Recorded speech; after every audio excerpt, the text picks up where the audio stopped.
Migraine പലരിലും പല രീതിയിലാണ് കാണപ്പെടുന്നത്.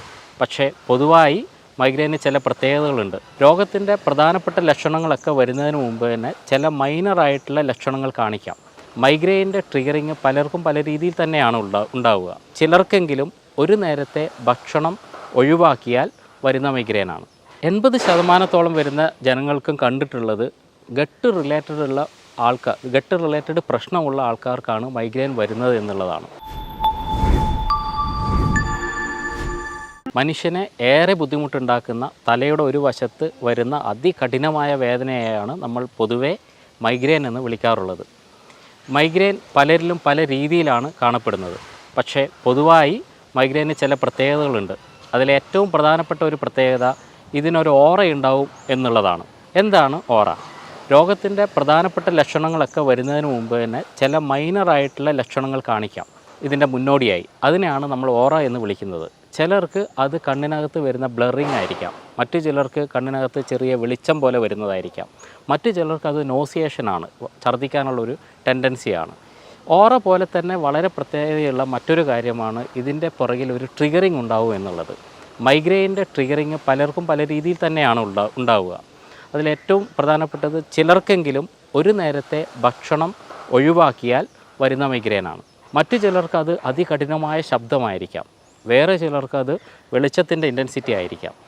എങ്ങനെ ആയാലും പലർക്കും മൈഗ്രെയിൻ വന്നതിന് ശേഷം 1-2 മണിക്കൂർ എവിടെയെങ്കിലും ഇരുട്ട് ഉള്ള മുറിയിൽ ശാന്തമായി ഉറങ്ങിയാൽ മൈഗ്രെയിൻ കുറയുന്നതായി കണ്ടിട്ടുണ്ട്.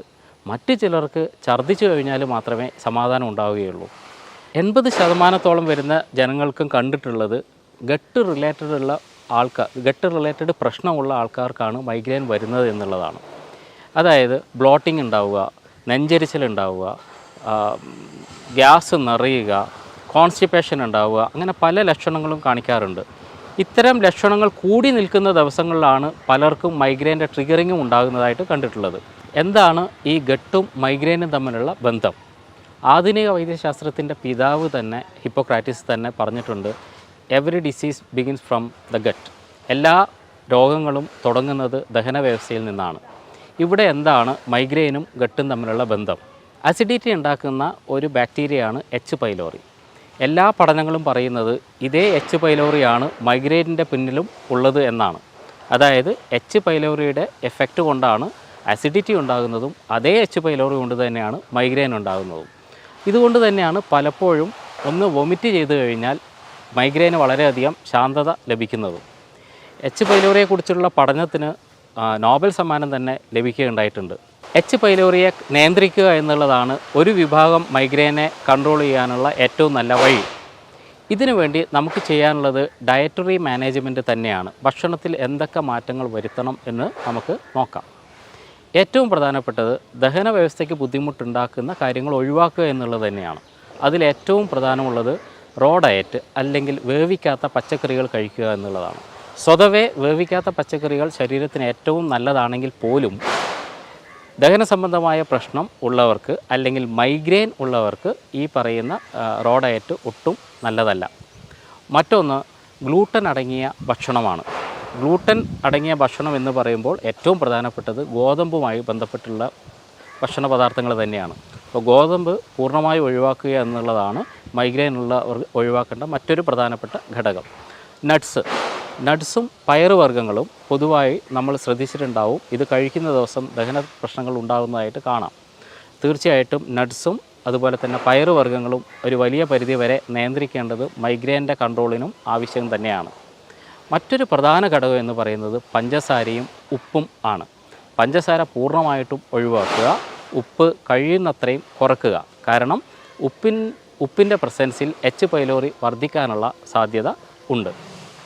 ഇതുപോലെ തന്നെ എന്തൊക്കെ സാധനങ്ങൾ നമ്മൾ കഴിക്കേണ്ടതിൽ ഏറ്റവും പ്രാധാന്യം നമ്മൾ പറയുന്നത് പ്രോബയോട്ടിക്സ് അല്ലെങ്കിൽ നല്ല ബാക്ടീരിയയാണ്. ഈ നല്ല ബാക്ടീരിയ ശരീരത്തിനകത്ത് കയറുന്നതോടുകൂടി തന്നെ എച്ച് പൈലോറിയെ ഒരു വലിയ പരിധിവരെ നിയന്ത്രിക്കാൻ വേണ്ടി കഴിയും. ഇങ്ങനെ പ്രോബയോട്ടിക് അടങ്ങിയ വളരെ നല്ലൊരു ഭക്ഷണമാണ്. സാമാന്യം നന്നായി അധ്വാനിക്കുന്ന പഴയ കാലത്തുള്ള ആൾക്കാർ ധാരാളമായി കഴിച്ചിരുന്ന ഒരു സാധനമാണ് പഴങ്കഞ്ഞി. ഈ പഴങ്കഞ്ഞി വളരെ നല്ലൊരു പ്രോബയോട്ടിക്കാണ്. മറ്റൊന്ന് അധികം പുളിക്കാതെയുള്ള തൈരാണ്. അധികം പുളിക്കാത്ത തൈരും പ്രോബയോട്ടിക്കായിട്ട് നമുക്ക് ഉപയോഗിക്കാം. ഇതേപോലെ തന്നെ എച്ച് പൈലോറിയെ നിയന്ത്രിക്കാനുള്ള മറ്റൊരു പ്രധാനപ്പെട്ട കാര്യമാണ് നന്നാറി. നന്നാറിയുടെ വേര് ഇട്ട് തിളപ്പിച്ച വെള്ളം 1-2 ലിറ്റർ ഉണ്ടാക്കി വെക്കുക. അത് തന്നെ ദിവസം മുഴുവൻ കുടിച്ചുകൊണ്ടിരിക്കുക. ഇതും വളരെ നല്ലൊരു മാനേജ്മെൻറ്റാണ്.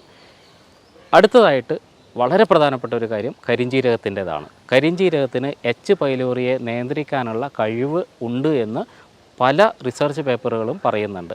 എങ്ങനെയാണ് കരിഞ്ജീരകം ഉപയോഗിക്കേണ്ടത്?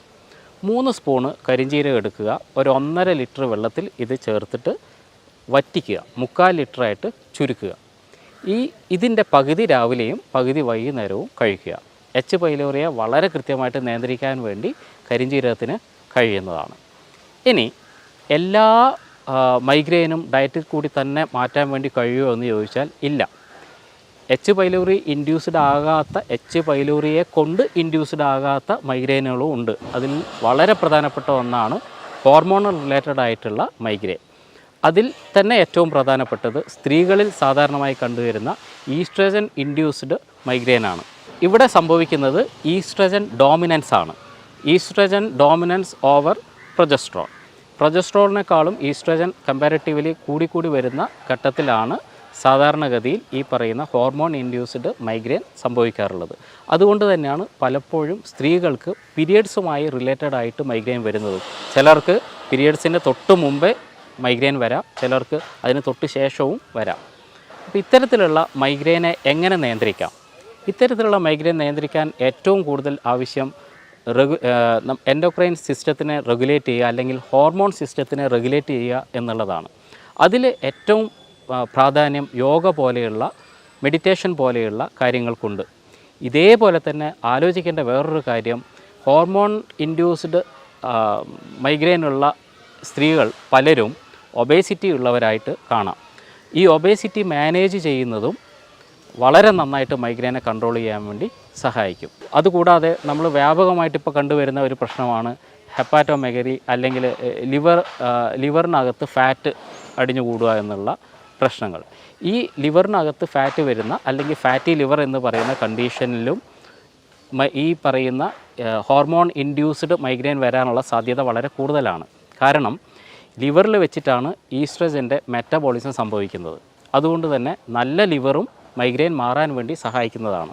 അപ്പോൾ ഈ ഘടകങ്ങളെല്ലാം ഏത് തരത്തിൽപ്പെട്ട മൈഗ്രെയിനാണ് ആ വ്യക്തിക്കുള്ളത് എന്ന് വ്യക്തമായി മനസ്സിലാക്കി, എച്ച് പൈലോറിയുടെ പ്രശ്നമുള്ള ആൾക്കാരാണെങ്കിൽ ഡയറ്ററി മാനേജ്മെൻറ്റ് കൃത്യമായി ചെയ്യുകയും, ഹോർമോൺ ഇൻഡ്യൂസ്ഡ് സാധനമാണെങ്കിൽ, മൈഗ്രെയിൻ ആണെങ്കിൽ ഹോർമോൺ ബന്ധപ്പെട്ട രീതിയിൽ തടി കുറക്കുക, അല്ലെങ്കിൽ കൃത്യമായ യോഗയും മെഡിറ്റേഷൻ ചെയ്യുക, അതുപോലെ ലിവറിനെ എൻഹാൻസ് ചെയ്യാനുള്ള, നന്നാക്കാനുള്ള വർക്കുകൾ ചെയ്യുക.